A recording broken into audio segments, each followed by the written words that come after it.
चलिए जानते हैं छत्तीसगढ़ की 25 बड़ी खबरों को सिर्फ 10 मिनट में। लेकिन उससे पहले वीडियो को लाइक और चैनल को सब्सक्राइब जरूर करें।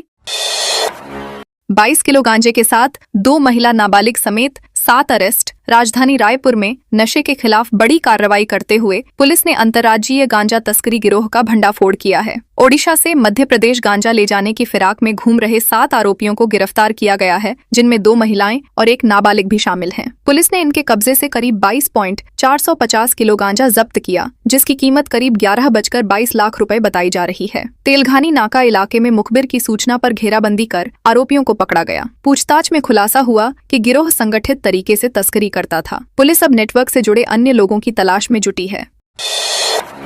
बिलासपुर में हनुमान जन्मोत्सव पर सड़कों पर उमड़ी भीड़। बिलासपुर में हनुमान जन्मोत्सव पूरे उत्साह और श्रद्धा के साथ मनाया गया। शहर की सड़कों और गलियों को तोरण पताकाओं से सजाया गया और दोपहर के बाद श्रद्धालुओं की भारी भीड़ उमड़ पड़ी। जगह जगह भंडारे और प्रसाद वितरण का आयोजन हुआ, जिससे माहौल पूरी तरह भक्तिमय हो गया। प्रमुख मंदिरों में सुबह से पूजा अर्चना और हवन का सिलसिला जारी रहा। रतनपुर सहित कई मंदिरों में विशेष सजावट और महाआरती की गई। देर रात तक भजन कीर्तन और जगराता चलता रहा। पूरा शहर जय श्री राम और बजरंग बली की जय के जयकारों से गूंज उठा।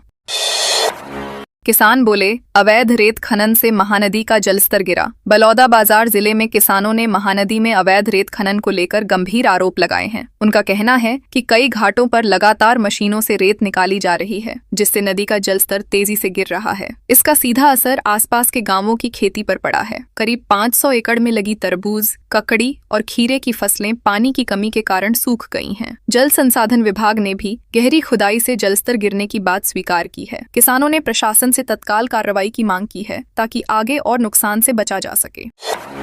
दुर्ग में नशे के खिलाफ पुलिस की कार्रवाई। दुर्ग पुलिस ने नशे के खिलाफ अभियान चलाते हुए सख्त कार्रवाई की है। वाहन चेकिंग के दौरान एक संदिग्ध युवक को पकड़कर तलाशी ली गई, जिसमें उसके पास से 2 किलो 880 ग्राम गांजा बरामद हुआ। इसकी कीमत करीब 1.44 लाख रुपए बताई जा रही। पुलिस ने आरोपी के पास से इलेक्ट्रॉनिक तराजू और स्कूटी भी जब्त की है, जिससे साफ है कि वह गांजा तौलकर बेचता था। इसके अलावा एक अन्य मामले में अवैध शराब बेचने वाले आरोपी को भी गिरफ्तार। दोनों के खिलाफ NDPS एक्ट के तहत केस दर्ज कर जाँच शुरू कर दी गई।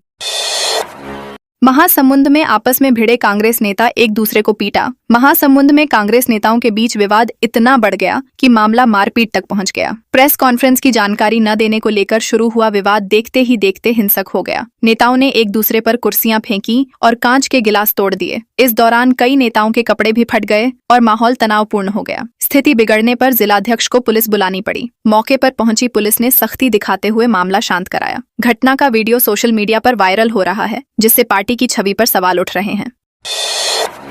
कोरबा में महिलाओं के लिए बचपन की टिकट कार्यक्रम। कोरबा में महिलाओं के लिए बचपन की टिकट नाम से एक खास कार्यक्रम आयोजित किया जा रहा है। इसका उद्देश्य महिलाओं को उनकी व्यस्त जिंदगी से समय निकालकर बचपन की खुशियों को फिर से जीने का मौका देना है। यह कार्यक्रम 12 अप्रैल को अशोक वाटिका में शाम 4 बजे से रात 8 बजे तक होगा। भाजपा की राष्ट्रीय उपाध्यक्ष सरोज पांडे ने इसकी जानकारी दी। उन्होंने बताया कि कार्यक्रम में खेल, सांस्कृतिक गतिविधियां और मनोरंजन के कई आयोजन होंगे। इस पहल का मकसद महिलाओं को मानसिक रूप से राहत देना और उन्हें खुशी के पल प्रदान करना है।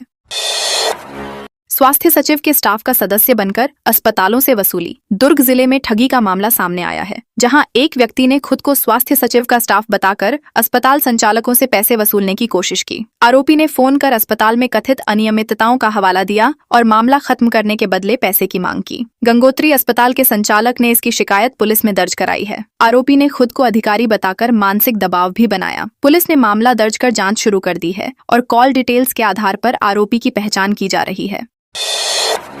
वुमेन फुटबॉल में छत्तीसगढ़ ने जीता गोल्ड मेडल। खेलो इंडिया ट्राइबल गेम्स में छत्तीसगढ़ की महिला फुटबॉल टीम ने शानदार प्रदर्शन करते हुए स्वर्ण पदक जीत लिया है। फाइनल मुकाबले में टीम ने झारखंड को 1-0 से हराया। पहले हाफ में दोनों टीमों के बीच कड़ी टक्कर रही और कोई गोल नहीं हो सका। दूसरे हाफ में कप्तान किरण पिस्दा ने निर्णायक गोल कर टीम को बढ़त दिलाई। इसके बाद मजबूत डिफेंस के दम पर टीम ने बढ़त बनाए रखी। इस जीत से प्रदेश में खुशी की लहर है और खिलाड़ियों के प्रदर्शन की हर तरफ सराहना हो रही है। स्कॉर्पियो ट्रेलर की भिड़ंत में एक की मौत। कोरबा में भारतमाला मार्ग पर स्कॉर्पियो और ट्रेलर के बीच भीषण टक्कर में एक युवक की मौके पर ही मौत हो गई, जबकि 2 अन्य गंभीर रूप से घायल हो गए। हादसा इतना भयानक था कि वाहन में फंसे लोगों को गैस कट्टर से बाहर निकालना पड़ा। मृतक की पहचान 27 वर्षीय अरुण कुमार यादव के रूप में हुई है, जो झारखंड का निवासी था। घायलों को प्राथमिक इलाज के बाद गंभीर हालत में रायपुर रेफर किया गया है। पुलिस ने मौके पर पहुंचकर जांच शुरू कर दी है और हादसे के कारणों की पड़ताल की जा रही है। बस्तर में 10 थाना प्रभारियों का तबादला। बस्तर जिले में पुलिस विभाग में बड़ा प्रशासनिक बदलाव किया गया है। जिले के 10 थाना प्रभारियों का तबादला कर उन्हें नई जिम्मेदारियां सौंपी गई हैं। सिटी कोतवाली प्रभारी भोला सिंह राजपूत को साइबर सेल भेजा गया है, जबकि बोधघाट थाना प्रभारी लीलाधर राठौर को सिटी कोतवाली की जिम्मेदारी दी गई है। इसके अलावा कई अन्य अधिकारियों को भी नई जगहों पर पदस्थ किया गया है। एसपी शल्भ सिन्हा द्वारा जारी आदेश के बाद विभाग में हलचल तेज हो गई है। इन तबादलों से कानून व्यवस्था को और मजबूत करने की उम्मीद जताई जा रही है। रायगढ़ में प्रशासन ने रुकवाया बाल विवाह। छत्तीसगढ़ के रायगढ़ जिले में प्रशासन ने सतर्कता दिखाते हुए एक बाल विवाह को समय रहते रुकवा दिया। जानकारी के मुताबिक एक नाबालिग लड़के की शादी की पूरी तैयारी हो चुकी थी और शुक्रवार को बारात निकलनी, लेकिन इससे पहले ही प्रशासनिक टीम गांव पहुंच गई। जांच के दौरान दस्तावेजों से पुष्टि हुई कि दूल्हा निर्धारित 21 साल की उम्र से कम है। इसके बाद महिला एवं बाल विकास विभाग और पुलिस की संयुक्त टीम ने विवाह रुकवा दिया। परिजनों को समझाइश गई, जिसके बाद बालिग शादी।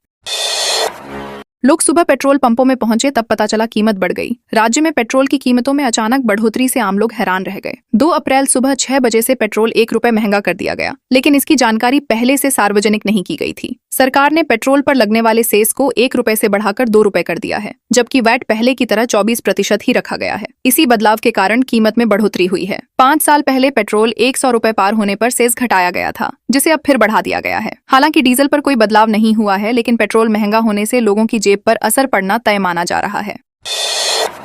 रायगढ़ में सरकारी जमीन पर फ्लाई ऐश डंपिंग। रायगढ़ जिले में सरकारी जमीन पर फ्लाई ऐश की अवैध डंपिंग का मामला सामने आया है, जिससे स्थानीय लोगों में आक्रोश है। खरसिया ब्लॉक के नवापारा क्षेत्र में उद्योगों से निकलने वाली फ्लाई ऐश को बिना अनुमति शासकीय भूमि पर डंप किया जा रहा है। भाजपा युवा मंडल अध्यक्ष भोलू उरांव ने इस संबंध में नायब तहसीलदार को शिकायत सौंपकर कार्रवाई की मांग की है। आरोप है कि इससे क्षेत्र में प्रदूषण फैल रहा है और आम जनजीवन प्रभावित हो रहा है। साथ ही उद्योग प्रबंधन और कुछ स्थानीय लोगों की मिलीभगत की भी आशंका जताई जा रही है।